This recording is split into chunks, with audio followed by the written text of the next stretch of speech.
just don't stop, yo. This is what it's about, my paper route, it remains a beast. I unleash to the far east, give you a scar crease. I make it hard to breathe, extract tricks right from under the sleeve. 100 degrees, my keys still running the streets. Serve beef, here you can have something to eat. I slice filet, hard living life.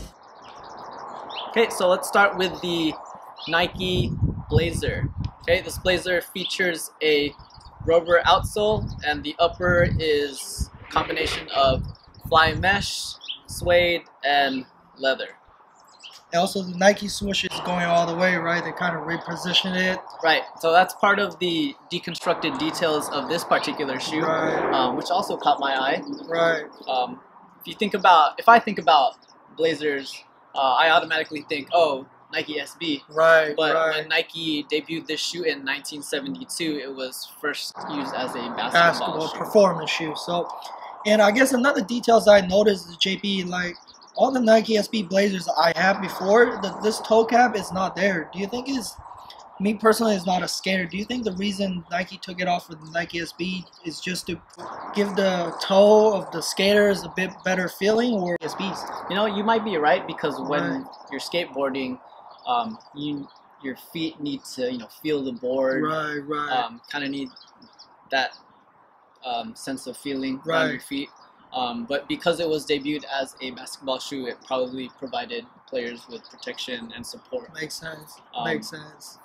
So in regards to that rubber toe cap, it doesn't really affect the sizing of the shoe. Right. For me, I typically wear a size 7.5, and in my opinion, I feel like these fit true to size.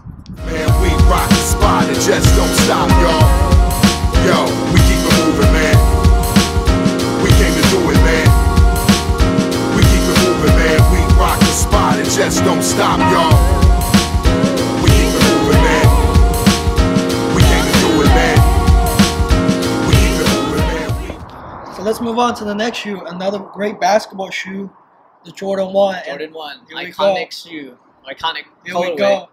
And Virgil used the Chicago colorway, which is instant classic. And last time the Nike Retro Day was back in 2015, the Chicago colorway. In my opinion, this shoe being the most hype shoe is because it has a lot of details, right? JP, like, you want to kind of just go through the swoosh and Yeah, so the Air Jordan 1 features a leather upper with a combination of fly mesh foam, and emphasizing that deconstructed detail. The Nike swoosh is only stitched on at the ends. right, only the top, the two ends, and it's hollow, right? Yeah, in the middle. So, you can keep extra stash of money there. Here we go. Here we go. Here we go. So another great details that Virgil put on the shoe is the suede on the heel tab. That's right. And the plasticky feel very hard. Give you support on your heel counter. Heel counter, yes. And I think this is a great touch because on normal Jordan 1 you really can't separate this piece, and on the inside of this piece, again, to emphasize when the shoe was first debuted in 1985. And also on the top, you can see this piece is detachable as well. So it just gives a lot of detail, and I can see why this shoe is being the most hype, right? And lastly, again, for fit, in both of our opinions, the Jordan 1s are true to size, right? Right, I agree. Yep.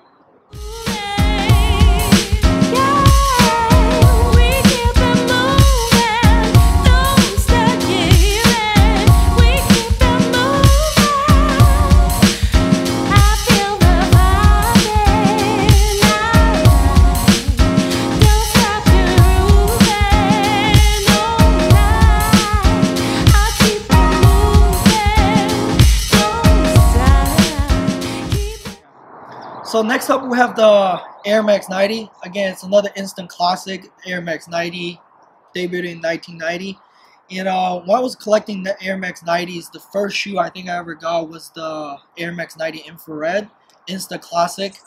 And to me, the shoe, again, it has a lot of detail going on. The translucent outsole with the cream midsole. And also, it just has a lot of touch to it, right? The leather is not tumble leather like cheddar backboard, but it's very soft. It's buttery. Very buttery. And the toe box is the fly mesh material again. And any other details thing that you think is that popped your eye, JP, on the Air Max 90? One of the things that's popped out to me was that around the eyelets, typically this part right here, It's plastic, it's right? usually plastic, but here it's kind of just looks like a fly knit overlay. Right, right. And also the around the swoosh, the stitching, that little detail kind of reminds me of the stitches on a baseball. Right, right.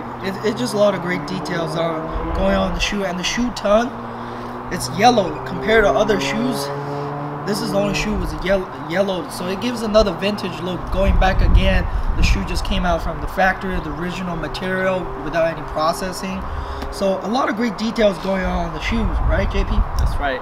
And so in terms of fit, I think this shoe to me is true to size. true to size. True to size. When it's time to spit, my mind is quick. Niggas never rhyme legit. Stay sharp when I'm looking for a dime to get. I stayed the same, the best that ever played the game. The Hall of Fame. Hate it when they call it plain. The style is strange. 6 miles out of your range. Don't get it mixed up. We about to change against the grain. Never go against the name. It's rise again. Here to give them 5 for 10. It's time to win. I can't. We ain't nothing but chance. Kiss the ring. Listen to the style we bring. It's off the charts. All right, next up we have the Air Max 90, and I was never a big Air Max 90 fan because it's really bulky. You know, bulky shoe doesn't. I just don't like bulky shoes. What do you think, JP? Well, on this version of the Air Max 97, it's a little bit more low profile because going back to that deconstructed detail, the ankle collar was left unfinished. So on your regular Air Max 97, there's a little bit more padding around the ankle collar.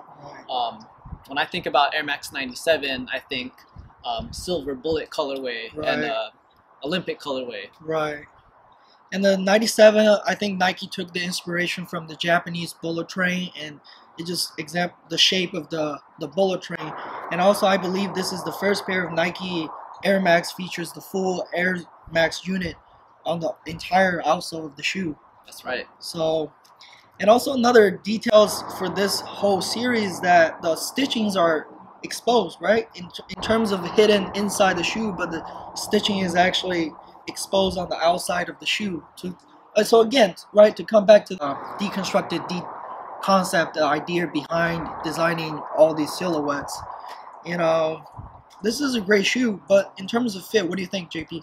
Because the ankle collar was left unfinished, it feels like the walls of the shoe are a little bit thinner, giving it a more roomier feel. So if you're gonna get this shoe, we recommend that you size at least down. half size. At least half a size. Right. Alright guys, hopefully you guys enjoyed the detailed look of the first 4 shoes that we reviewed so far. Stay tuned, part 3 is coming up that JP and I will be finishing up the remaining 3 pair of shoes that we own out of this collection.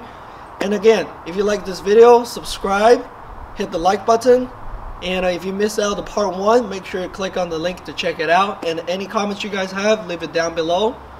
I'll see you guys on part 3.